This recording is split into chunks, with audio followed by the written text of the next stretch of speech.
اس غیبت کے زمانے میں ولایت فقیہ سے بہتر راستہ کوئی اور ہمارے پاس ہے ہی نہیں۔ ہم اس بے انصاف دنیا میں بے پناہ ہیں، لیکن پھر بھی ایک شخص جو صفات عالی کا سرچشمہ ہے، وہ جس کی وجہ سے تشیع مضبوط ہے، جو ہمیشہ یہ چاہتے ہیں کہ امت متشدد نہ ہو بلکہ متحد و کامیاب ہو،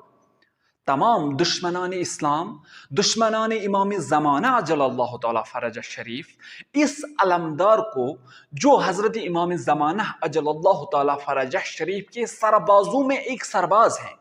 جو خدا کی عنایت اور امام زمانہ عجل اللہ تعالی فرجہ کی مدد سے اقتدار کے ساتھ کھڑے ہیں، تمام دشمنان عالم یہ چاہتے ہیں کہ اس علمدار کو نقصان پہنچائے۔ اس علمدار کا نقصان شیعت کا نقصان ہے۔ بے انصاف لوگ، منافقین، بے غیرت، دشمنان دین، ان نافہم، کم عقل اور مفاد پرست لوگوں کا استعمال کرتے ہیں، ان سے استفادہ کرتے ہیں۔